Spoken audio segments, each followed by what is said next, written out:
Hello, seasoners, and welcome back to yet another episode of the Travel and Tourism Podcast, my first season. My guest today had an impressive background with Club Med, where he worked from 1997 to 2000. He began his journey as a snorkeling geo at Club Med Eleuthera before advancing to becoming a scuba instructor at Club Med Columbus Isle and Turks and Caicos.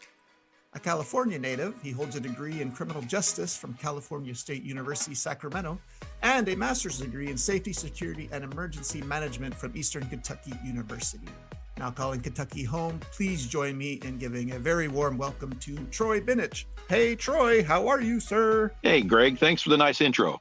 Well, we do try here. I try to give a nice intro where I can, if I don't flub it up, which yours I didn't actually for the first time. So how are you today? I'm doing great. Just enjoying a nice snowy day in Kentucky, and just been really looking forward to doing this interview. I've really enjoyed your podcasts, so glad to be part of it. Well, thank you for joining me here and sharing your story with us today. And let's get right into it. I guess your route to Club Med began with a friend, right? That told you about Club Med. Is that right? Yes, I had a very talented friend, artist in high school that I palled around with a lot, and he went out and taught himself how to do windsurfing, and we kept in touch during my college days, my early college days. But then he ended up disappearing. When he came back, he had these fantastic stories he was talking about, Club Med, and I was like, well, what is that? Had no idea. And he just had some really amazing stories, and it just really piqued my interest.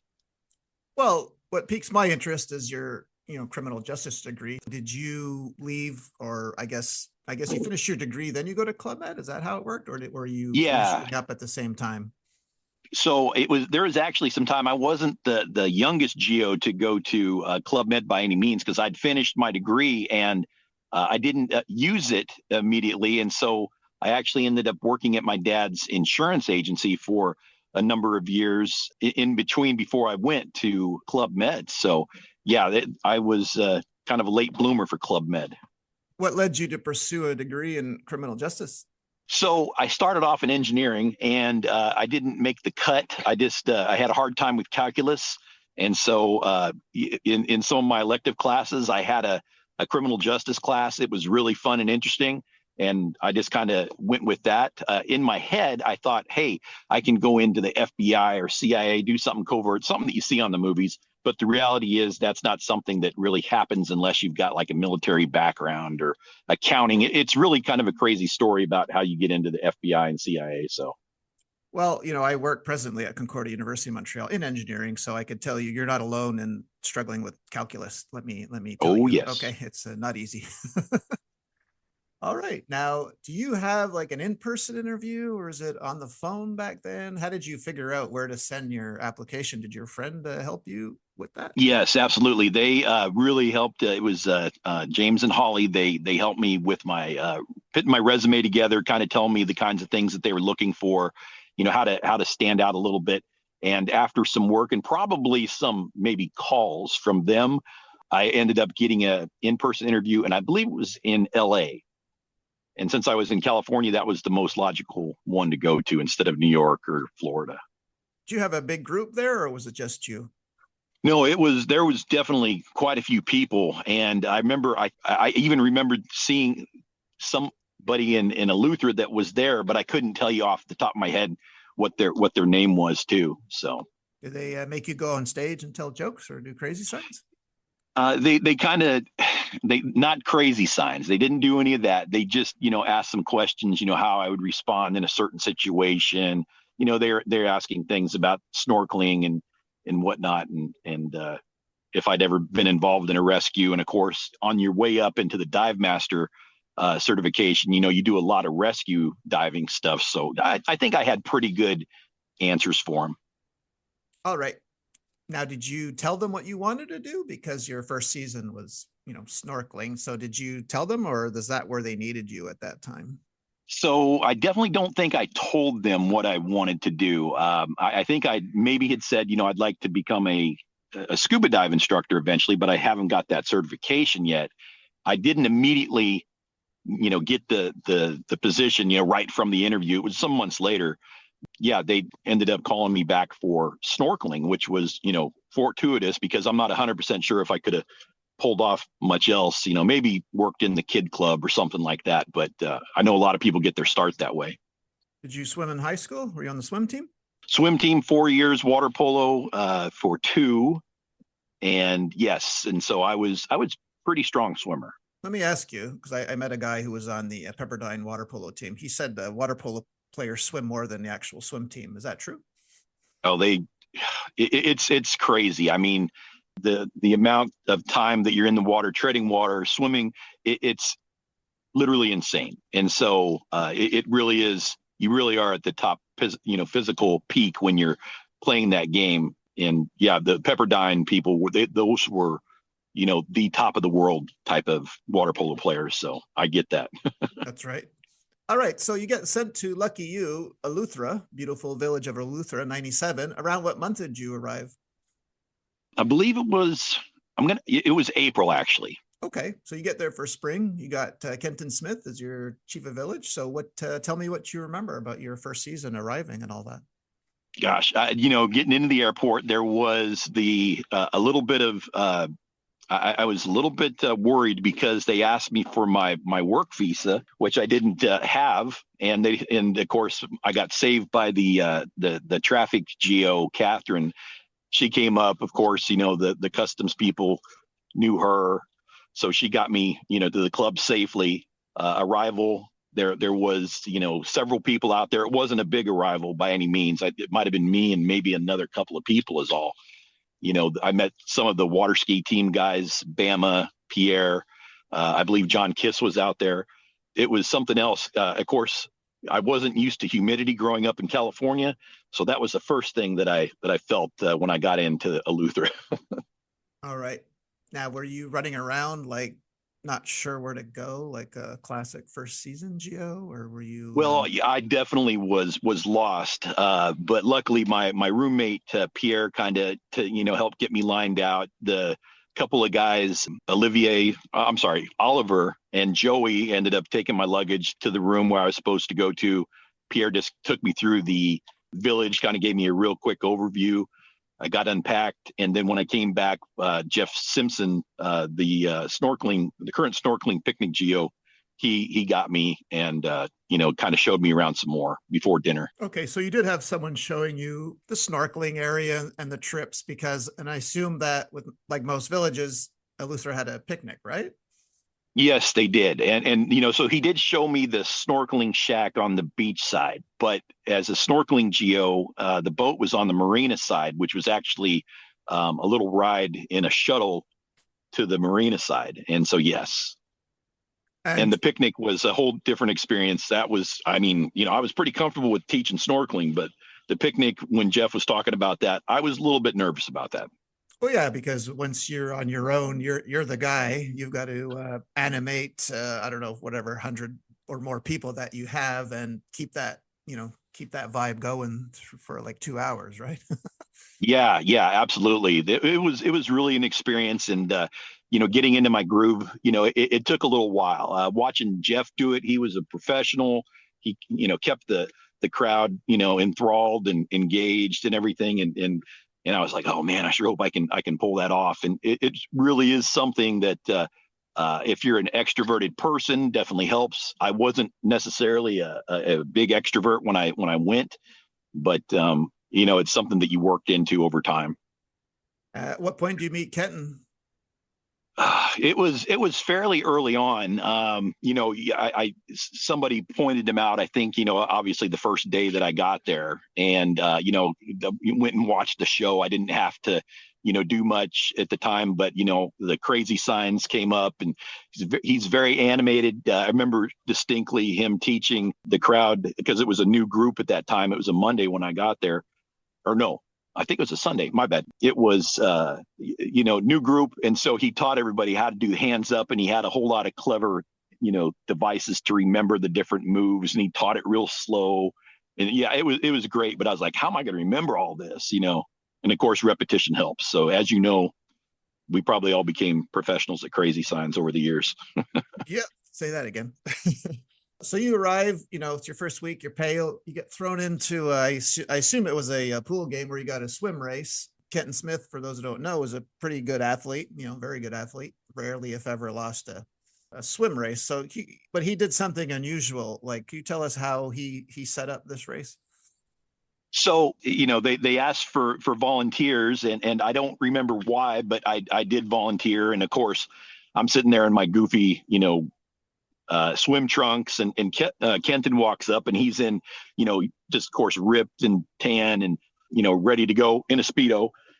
I think it was our chief of sports, Patrick, said, and Kenton is going to just kick for this for this race.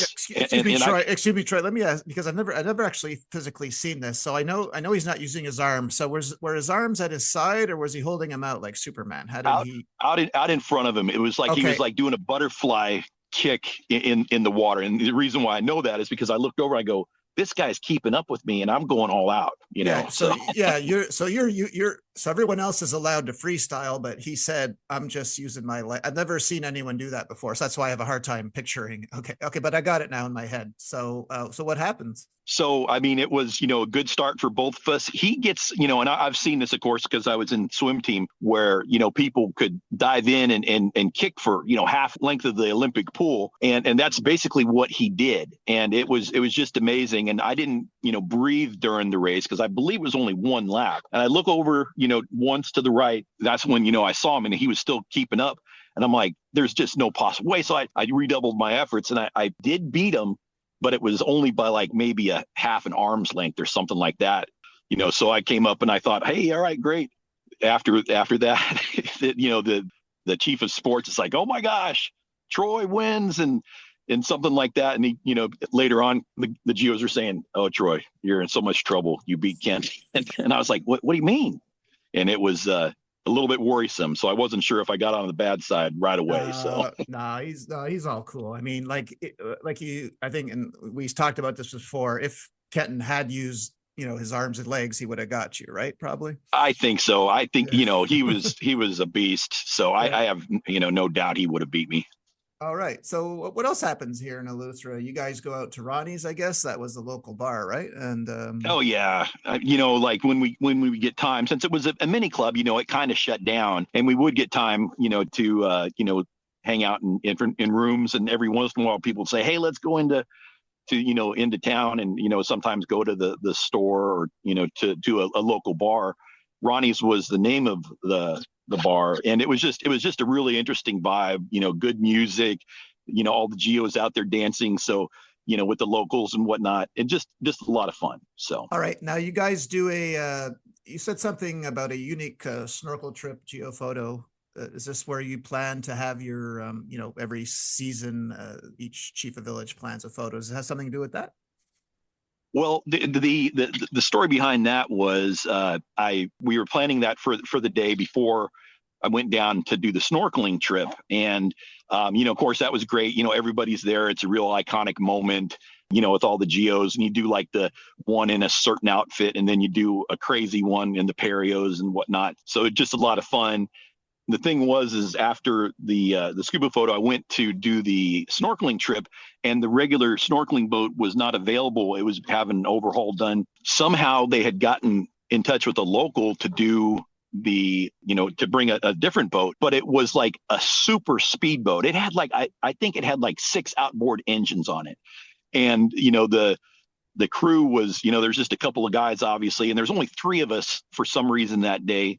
And, we got in that boat and we just took off, and I just said, hey, can we put the hammer down to get out to the spot? And they're happy with that. And so the guests are just having an absolute blast in the boat. And while we were out there, a storm kicked up, and so we had to quit the snorkeling and get back in the boat and get back, because it really was kind of a unique storm. And I just remember you just pouring and getting out of the boat with the guests and laughing like crazy, running up the dock. And it's just kind of a really interesting way to have that day go. It was a lot of fun. All right, Troy, would you mind telling me about the Cobb brothers? Because I don't believe I've actually ever met these fine gentlemen. Who were they? They were really great guys. Just, some Canadians that were Sorry, I'm thinking. I'm pretty sure they were. I could be mistaken on that, so I apologize if they hear this. But it was Aaron and Mike Cobb. Aaron was a circus GO, and Mike was a kids club GO. They were just so cool and fun to hang out with. I met them initially at the it was a sports GO kind of like get together out at the Marina restaurant. Kind of, it was a really nice place to be during the day, and nice at night. It was even more, kind of picturesque and everything. So it was just a really good time. I think Aaron, he went on to become a model. All things considered, he was probably one of the best looking guys that I'd ever come across. And he actually became a model for like Armani or something, substantial like that, and did that for a long time. And I think he ended up becoming like a photographer. Sorry. So he became a photographer eventually After a modeling career. Yeah. So. Okay, good for him. Nice. Now, does this village close for any reason, or does it stay open year round, Eleuthera, at this time? So during hurricane season, it did close, and towards the end of my contract there, we did start closing the village down, and that was kind of interesting because we slowly had less and less guests, and we finally got down to where it was just the GOs, and that was a really unique time, and really just a time for bonding and a lot of get-togethers and whatnot. Kenton kind of relaxed a little bit. He had several GO parties, and it was just a lot of fun. Really good memories towards the end there. That was in maybe late August, early September. All right, is what I remember. Yeah, because you were snorkeling and you had visions of being a scuba instructor, I guess you take some time off, you go back to California after this, right? Yeah, and I'll say that after that first season and just meeting all the incredible people, I just really had the bug for it. Getting another snorkeling position, I think Kenton might have been going to Phuket or something like that. He was taking, like a core team. There wasn't necessarily a place for me on that team because, I was relatively new, and snorkeling, you can get, more awesome geos in like picnic and stuff like that. Anyways, so, I was like, well, what do I need to do to move forward? And it was like, I need to get my instructor certification. In between, there was a little bit of time. I went home, continued working at the insurance office where I'd worked before I left. Finally got it arranged to go get my scuba instructor certification at a place called Eastern Academy of EASE, of scuba education. And that was in Vero Beach, Florida. I did that in maybe like June of, 90. Shoot, I'm getting that timeline messed up. But yeah, it was several months after I'd been home, and I decided I wanted to go ahead and pursue that instructor certification. But when you left Eleuthera, and I guess like everyone, you had to go through Miami, did you have a lost luggage incident there? Yeah, I sure did. Unfortunately, it was a substantial lost luggage because one of the things that I was kind of known for in Eleuthera was I was the Polaroid guy. I had a Polaroid camera, and I had a ton of film with me because I was able to bring that from, the insurance business. We had like unlimited packs of Polaroid film to take pictures, out for insurance assets and stuff like that. And so I took hundreds and hundreds of Polaroid pictures and gave them out and whatnot. And of course, I kept a bunch for myself. And when this, luggage incident happened, everything was gone, unfortunately, including the money that I had accrued during my time there. I had planned on having this big trip to do Disney and Animal Kingdom and stuff like that. And of course I couldn't do that. And so I called my roommate at the time. His name was Gianfranco, and said, dude, I'm sorry. Our plans aren't going to work out. I don't have any money. I'm sorry. And he went and told Kenton, because we had plane tickets that were going to be leaving to go to Sacramento. Kenton hooked us up and allowed us to be able to stay at Sandpiper for a few days until our plane flight was to leave. Oh, okay. That's really, I mean, I'm sad to hear about all those precious photos, like gone, and at least, Kenton came through for you. But yeah, man, nice to get those photos back, right? I mean, those were, thank God digital arrived a few years later, but yeah, when I see photos from Eleuthera, it's like gold because, I lost so much. So when other people post their photos that they'd taken and stuff like that. It's just like, oh man, I remember that person, or oh, that was so and so. Yeah, everything is gold, and like you said, is prior to digital, so it was really, yeah, it was a different world.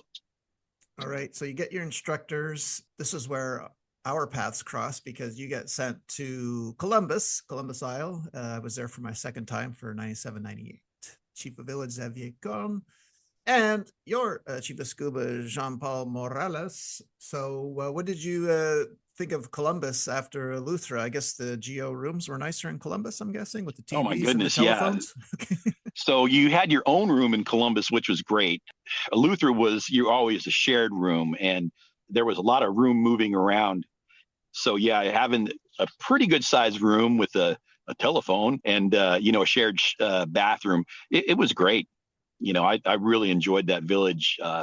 Beautiful village, of course, just astounding diving, great facilities for the diving, and of course, just an amazing scuba team. I can't rave enough about that first scuba season for me.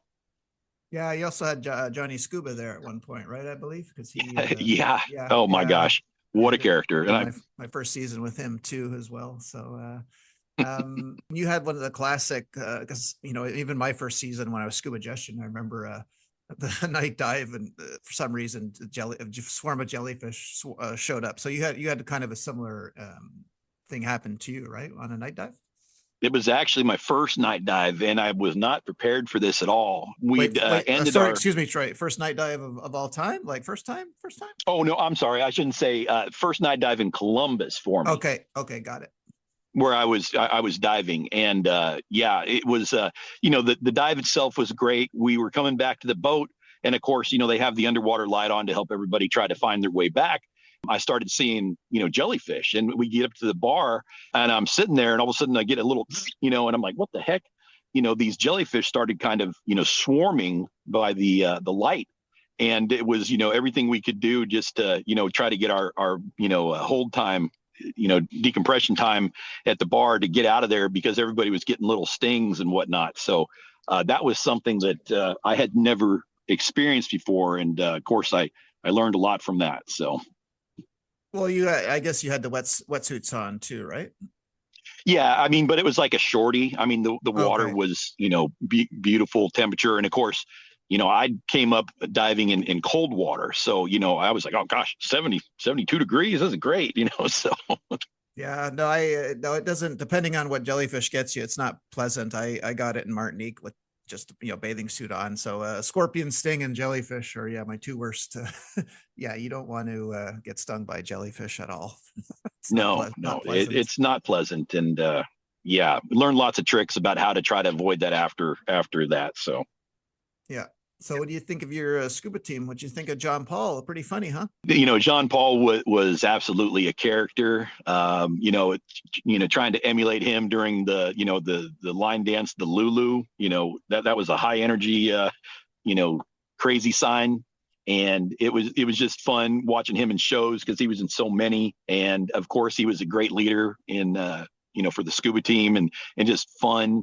Just he'd crack jokes all the time, and it just fostered a really good work environment for us. The other scuba geos, there were some real professionals there. There was some goofballs and stuff like that, and those are the ones that I tended to hang out with during the day. But I mean, I loved them all. Yeah, let's shout out the boat captains too, because Pedro, Floyd, and Clay, I hung around those guys a lot too, because I was snorkeling at one point that season. So Floyd was my guy, but yeah, those boat captains were all cool. So shout out, Pedro, Floyd, and Clay. Yeah, I went to out with them a couple of times. Well, probably more than a couple of times. Into the there in the local area. Well, you must have went to the riding rock on Wednesday nights for reggae night, right? That was the only thing to do. And went there. I think I went to Pedro's for a like a feast that he put together. It's like a seafood boil kind of thing. What? Hey, wait a minute. Pedro never invited me anywhere. What the heck, Pedro? If you're listening, no, I'm just kidding, Pedro. I love you. Okay. That was really self-actualizing. When they would invite myself and a couple others, and it was just so unique and such a great experience. And just loved every minute of it. Really loved those guys. Pedro was just a dear friend, and I hope he's doing well. Oh yeah, no, he was great. He would come on. He would also do the snorkel excursion. He was always showing guests how to do back flips and front flips off the top of the boat there. So yeah, great guy. Yep. Guy along with Floyd and Clay for sure. Yeah, those guys were characters for sure. So I guess you see your fair share of hammerheads and groupers, right? And on these dives too. Absolutely. I mean, the hammerheads. I just remember there was a big boy out there, and I don't know how many feet he was, but he was a big one, and I don't think I was there when there was the actual like swarm of them. But we'd see groups for sure of them, but I didn't have the pleasure of seeing the like the hundreds or thousands that either migrated through. I've seen lots of photos of that, and I was just like, holy crud, that would be amazing. But and of course there was also the club favorite for the photographer for underwater photography, Frankie the grouper. He was very unique, good sized grouper that would come out and pose for pictures, and was well trained from the photographer with his I think he took like ham and bacon and gave it to him, and the fish was absolutely perfect for taking pictures with. So a lot of good memories with that. Were you there on Christmas at all? Like, were you there for Christmas? I was not. I was looking at that, and I actually did not spend the Thanksgiving or Christmas or New Year holidays at any of the villages, believe it or not. What? I'd always Are you leave. Serious? Oh man, Yeah, you got lucky. Okay. I know. Well, that was kind of weird. When I was thinking about that, I was there for some of the other Canadian holidays and stuff like that, and it was still a riot. But I did not. I was not there for Thanksgiving, New Year's, or Christmas. So are you saying that on your time in Club Med, you never had the pleasure of drinking champagne underwater? I do not believe so. Which was New Year's Day and Christmas custom. Okay. All right. Well, you saved yourself a lot of salt water there. Okay. That would be unique. I would have tried it though. Okay. So you just do like just the one season at Columbus, correct? Yeah, single season at Columbus. Fantastic. Just met so many people, and it was kind of weird as they started, cycling out, because it was such a great team. I was going to do a shout out to Denny Francois. I know you probably remember him, because I believe you guys went and did like 5-mile runs after work. And the only thing I was willing to do after work. No, I don't think so. No, Hansel Moss, the great Hansel Moss, kept me busy in the gym, so I didn't. No, to be honest, no, I never ran. I never ran in Columbus. Other villages, true, but I was too exhausted with the workout. Hansel Moss would put me through. So no, but I do recognize the name though for sure. Okay, yeah, he was like a. I apologize. He was like this ultra marathon guy, and oh yeah, he was of course, shape. He was very much in shape. After we would get through, doing a full day, he'd go out and do more, and I was like, no, I'm going to run to the bar. That was about as much as I did. Yeah, you guys diving, like just one dive would take it out of me, but you guys are going, it wasn't uncommon on a Tuesday to do 4 tanks, right? You do your 2 dive in the morning, 1 in the afternoon, and the night dive. So yeah. But some of these scuba instructors weren't human. They would, it wouldn't affect them at all. They'd go do weights, and then they'd go run, so I knew a guy like that my first season named Jeff. So yeah, but yeah, for me, no, I'm like, you're tired and hungry after a dive, and there's no way I'm working out after that. No way. Yeah. It was something else. And like you said, that many dives, I mean, 3 dives a day was very normal. And so, you'd end up with, I would say when I went in, I wasn't a very good diver at first, but after you do literally hundreds of dives with all kinds of situations, you become a true master of the craft. Not that I was the master or anything, but I was a lot better at it than I was when I started. Well, speaking of, did you log any of your dives at Club Med, or maybe you started in the beginning and you went, this is crazy, I can't keep up, then you stopped logging them? Or do you know how many dives you did do in Club Med? Well, I think conservatively over the course of all the seasons, I probably had over 700 dives. Wow. Yeah. And I was thinking about it. It could have been as much as like 900, but I think I only logged like maybe 200, and I was just like, 3 dives a day. And of course the dive computers, became kind of a thing. And then you could just like, plug it in and download all your dives. So that was kind of cool. Okay. All right, so you get offered Turks after Columbus, but you do you go home for a bit, or you go home for the holidays, right? It was literally, just the holidays. I was going to say I left sometime in late November, and I came back, and it was, I think, the early part of January in Turks. Okay, got it. So, and when you get there, you do you have a couple of chief of villages, or are they doing like a handover, or is it Momo is your first chief in Turks? Do you think? Yes, yeah, definitely. It was definitely Momo. Yeah, and then Mark was the chief of sports. They were there for pretty much the duration, and I think Mark was checking out first. Momo continued to be there because I believe he was there when I went back. So yeah, he'd been there for a while. At least a full year for Momo. I guess you have a pretty big team here as well, big scuba team. And at what point, since you worked at Turks all these seasons, I have to ask you a JoJo story. When you first encountered him, do you remember where you were, what you were doing?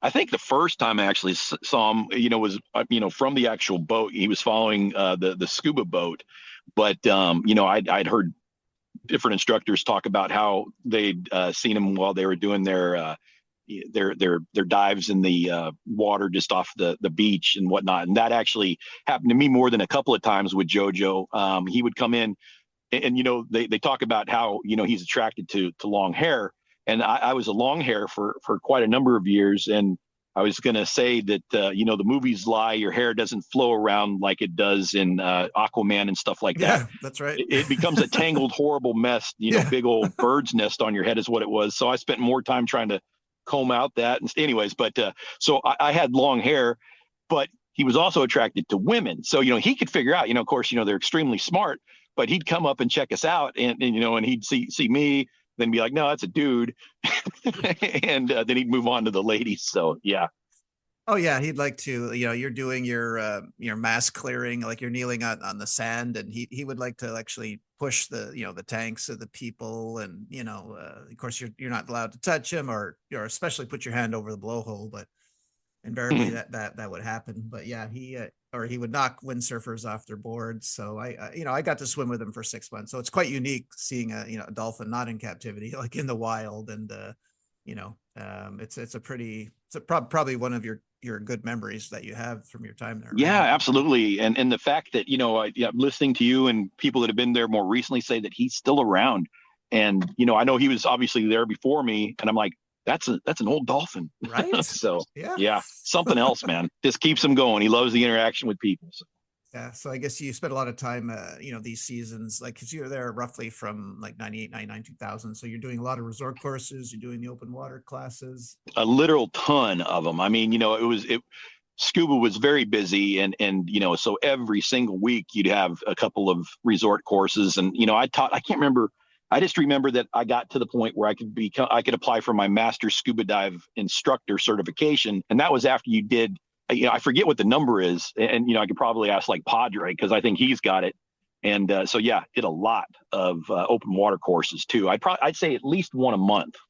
Yeah, and tell me about this special guest, Charles, because when you told me this in your pre-interview, I'd never heard this story. So why don't you tell our listeners about Charles and what was unique about him? So I say Charles. I don't remember the name exactly, but he was paralyzed from the waist down, but he still came out to scuba dive, and he was a really unique guy. Still liked to enjoy life.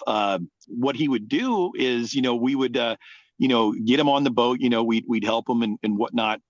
And, he'd kind of get into his seat by his BCD and just hang out there until, it was time. And then we'd help him down to the steps, and he'd sit down on the steps and roll in. And he had some special fins for his hands, and he would kind of do like a breaststroke in the water. And he was just a guy still loving, enjoying life and not getting slowed down. Well, yeah, forgive this next question. It sounds dumb. I'm just trying to figure out, so I guess when he is under the water, I guess, is he free in a way? Like, does he, I know he's using the fins on his hands, but there's nothing at depth that would affect someone's legs from being paralyzed, right? Like I mean, besides the kicking, yeah. I'm sure that absolutely was a freeing experience for him because you're once you got the BCD equalized out and you're just able to just be neutrally buoyant in the water. It had to be just a great feeling for him. So yeah, I mean, you could tell he was happy and he just really enjoyed his stay and would hang out with us afterwards at the bar and buy us drinks, and just a heck of a guy. And I hope he's doing well. So at one point, though, this village, I guess, closes for renovations, right? Because is Sharky's already built by the time you're there? Oh yeah, Sharky's is definitely there. They were doing room renovations. They were kind of coming out of the old school, hey, we're gonna just be, in the village center and stuff. And they started putting in TVs and things like that. And that was in the guest rooms. And so that was part of what was going on. And they kept the village open, they do like half of it and then they'd do the other half. So they built like these big barricades around like half the village and stuff like that. And I remember, trying to find ways in because that's where the ice machine was. And you always had to have a, steady supply of ice for stuff. Yeah, it was kind of unique. So, the village was less full and then they finally, closed. And I was trying to remember if it was for the full renovations or, there was something else. There could have been, a hurricane or two that, we had. And I definitely remember picking up for hurricanes that were going to pass by or whatnot. So yeah, that was always a unique experience too.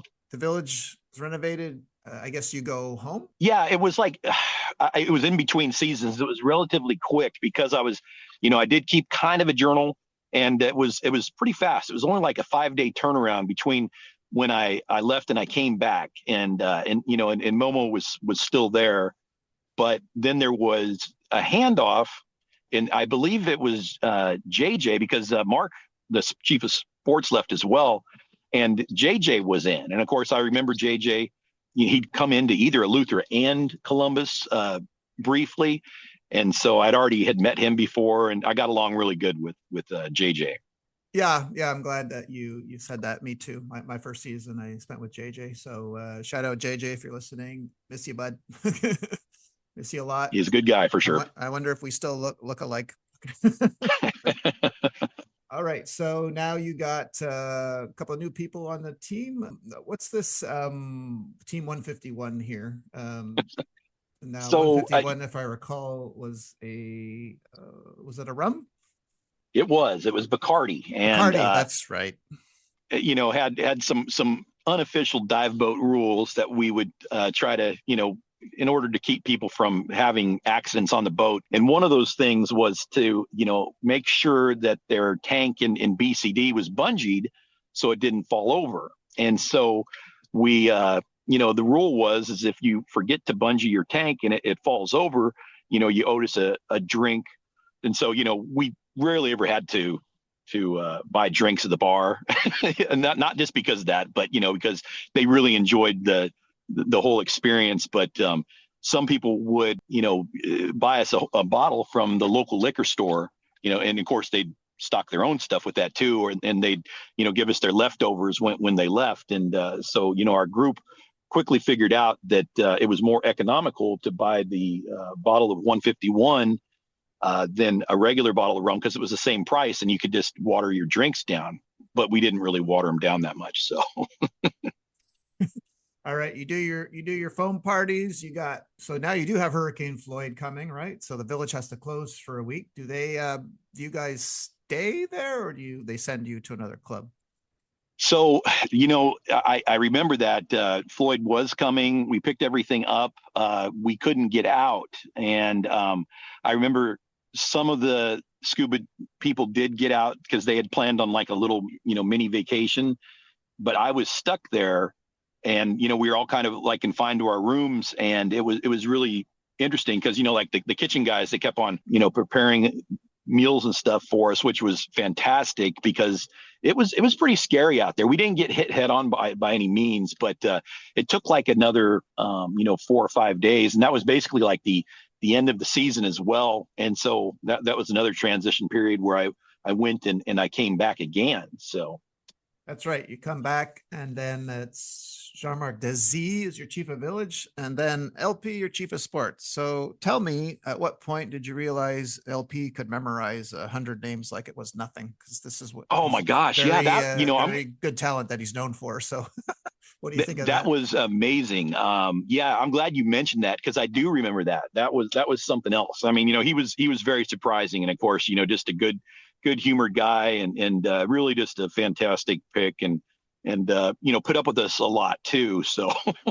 he Okay. was he was a good guy. So Yeah. Yeah. So all told, I guess you're there. Are you there about a year and a half in Turks or yeah, roughly a year and a half, and yeah, just absolutely the time of my life. I mean, that the different scuba teams, there were so many unique people and just characters, and of course all the GMs that you meet, just fantastic. I still keep in touch with a number of them. so were you there for New Year's 2000? Do you recall or no? No, I think that I was not. I left, and that was another left.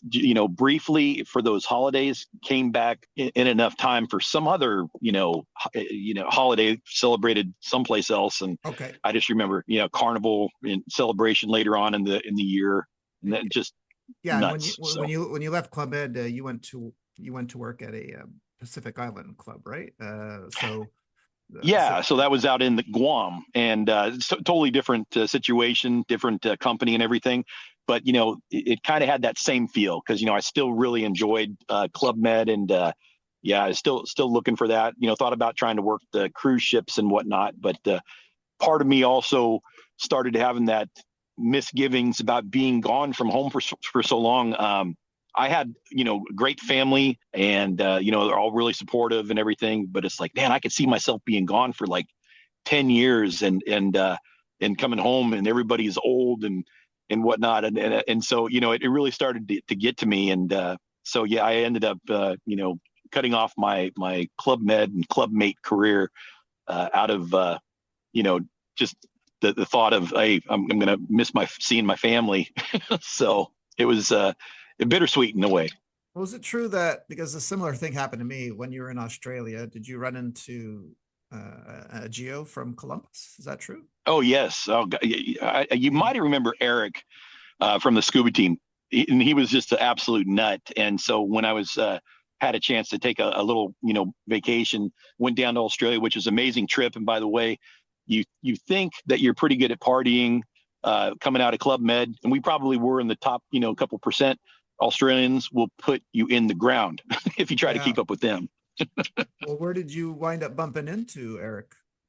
Actually, in Sydney, he and his girlfriend lived there, and spent a few days with them, touring around, seeing different Well, things. were you like on the Um, street, like, or was this planned that you knew he oh, was? planned. Oh, planned. Okay, I had an unplanned. I was in a remote town, and I said, I know this girl. She's staring at me, and I'm like, oh no, I'm with my girlfriend. Oh no, but it turned out to be she was a scuba geologist in Columbus. Frank, her Belgian boyfriend, was a scuba geo, but it was just so random, meeting someone in that area. They were actually on a cruise ship and just happened to be in port, so that was just really a big coincidence. Well, let me ask you, so of all the the places you've been in Club Med, did you I could do some shout outs. So who did you like working with? I would say obviously, JJ, Andre, they were great. My roommate put up with me for a long time, Padre.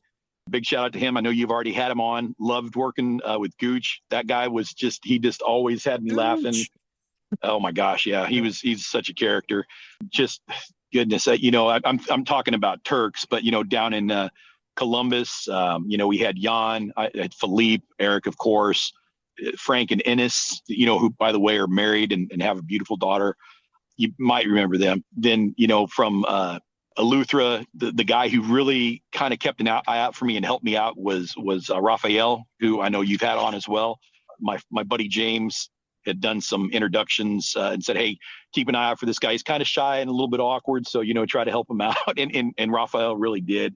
He saved my bacon more than once. And fantastic people. The water ski team. I can't forget Salvatore. If you ever get a chance to interview him, he's I got to have would a love ton of to. stories. I would love to. If you're listening, Sal, you're invited. Yep. John Kiss, Scotty Smith, all those guys. They're just so awesome. Chief of sports after Patrick and Eleuthera, Guto. I can keep on going on and on. A lady that we'll call the Ice Queen, who I held a very deep affection for. She, it was just fantastic to work with her. Bumped into her later at Turk. She came in briefly, and it was just like, seeing an old friend. And you know how it is when you see the people that you've worked with. Just amazing. I forgot to mention you also worked with the late great Hollywood, who was a scuba instructor. Now I know about Hollywood from Cowboy, another great scuba instructor, but I never, sadly got to meet Hollywood. So what was he like? He was just a real good character, good friend of Andre's. Just meshed with the team immediately when he came into Turk. He was just a lot of fun. And yes, I think you mentioned. Unfortunately, he did pass some time ago, and it was really depressing. Definitely before his time and unexpected. So R.I.P. Hollywood. Yeah, shout out Hollywood. All right, now you like a lot of ex-GOs, they go back to school, right? I'm still in school currently, but doing an undergrad. But you decided to get a master's, so at Eastern Kentucky U. So well, congratulations on that. And thank you. How long did that take you roughly? So I went back initially to become a pharmacist, and so that was a doctoral program. But I needed to get more math and science that I didn't get with my criminal justice degree. So I ended up taking, I don't know how many classes in math and science and whatnot, getting ready to go to, apply for a doctorate school. But one of the things I did was go work in pharmacy. I was like, I hate this. And so I was kind of like, oh, what am I going to do? And one of my friends said, hey, I got a communications degree and it's doing me no good, but I hear that safety is really an up and coming, not an up and coming. It's a very highly in demand area. Why don't you go back to school with me in safety? And so I went ahead and did that. It took me roughly only 2 years in the master's program for that, because I already had all the other credits that I needed. Got a 4.0, graduated top of the class, taught classes because I understood case law and stuff like that. And it was Excuse just me, Troy, are you saying you graduated cum laude or summa cum laude? Yeah, I did, but I didn't go to the graduating ceremony. Why not? I just I've already been there, twice before, and I didn't want to go again. So I didn't, I didn't need any of the accolades or anything. I was just glad to be done and get out there and get a decent job, which I did finally. And I'm glad, because I was listless for a while after Club Med. It really set me, I won't say messed me up, but, it was like, I don't need much. I just need to be able to put my feet in the sand and, and whatnot. But then the reality gets to you. It's like, oh, shoot, I really do need a career. And so, yeah, it took me a while after Club Med. I worked a lot of odd jobs, ended up working in a restaurant for a while. Loved that because it was the same kind of, mentality as GOs in a way. And finally found my groove in safety, and been doing that for a number of years. All right, Troy, we're coming near the end of our time together. I was just curious, is there anything today that you miss about Club Med? The camaraderie with the GOs and the GMs for that matter. The GOs, it really becomes like an extended family. I know some people, they really love that. And I especially loved it. I have a deep, seated affection for all the people that I worked with. And, if I ever lucky enough to run into them again, I hope it's like, old friends and just, pick up where we left off, maybe without some of the insanity that we had. But that was it's just such a special time. And it was all about the people for sure. The places were absolutely beautiful. But I felt like, you could take that group of people, put them in any situation, and it would still be a blast. Yes, very true. Very true. I've always said that. Well, Troy, this has been so kind of you to share your story with us here today. Thank you for that. Really. Yeah, well, thank you. I mean, keep on doing these. It's so great just seeing the different names come up that you recognize. And I'm sure there's names on there that have passed through that I've also met. And it's just kind of such a small world. And I just hope that other younger people get the experience that we did. It's really something that when I look back at it, I say, I can't trade it for $1 million. I don't even think I could put a price tag on it, because I probably did have the opportunity to make that money in the insurance business. And I stepped away from that, and I don't regret it, because it's just something you can't experience otherwise, that I wouldn't have experienced otherwise staying in office. Yeah, exactly. Yeah, like you said, you can't put a price tag on it for sure, no doubt. Yeah, I'm so glad that I did it. And well, I stayed a bit longer than you, but that's because I'm from Montreal and you're from California. That's the only reason. But Absolutely. love Yeah, Montreal. I totally get it. All right. I Would would you I like? would go back in a second. I still have Yeah. Club Med dreams all the time, and Well, it's crazy. The people haven't changed. Of course, I've changed in him because time goes on for you, but everybody else in your head stays the same. yeah. Well, Raphael's a smart one. Raphael Baez. He went back. I think he's presently in Turks. So yeah. I'm jealous of him. I think Me everybody too. that sees that, it's like, man, and I'm getting to that point where I'm thinking about it again, seeing if they'll take me back. So Yeah. old Geo, but yeah, I mean, Raphael is obviously an awesome guy, and yeah, Yeah. I hope he's doing great. Yeah, he is. I still see his photos he posts while I'm I'm watching very jealous. from the office in snowy Montreal. Thank you, Raph. Yes, sir. All right. Would you like to take us out? Thank our listeners, Troy. Man, I would just like to say that well, first off, Greg, thanks for doing this podcast. It's great hearing everything. Guys, do the podcast if you get an opportunity. Reach out to Greg on wherever he can be contacted. Facebook, I'm sure he'll have the links and stuff like that. And tell your story. We're capturing bits of history and just that crazy time that we all shared together, and it's just something that it needs to keep on going. And I really do hope to meet up with people again, here or in the afterlife. So. Oh my God! Thank you for that. By the way, Caesars, I did not ask Troy to say that. He said it himself. But I I do did. thank you. So thank you. No, that means a lot. It's a very easy process. Very painless. So yeah, please reach out to me. And I do want to thank Troy again for coming on and sharing his story. Thank you, really, once again, Troy. Thank you again, Greg. Appreciate it. And we'll see you all here next week. Another new episode. Bye, everyone. Troy. See ya, everybody. That was for me. I'm sorry. Later, everybody.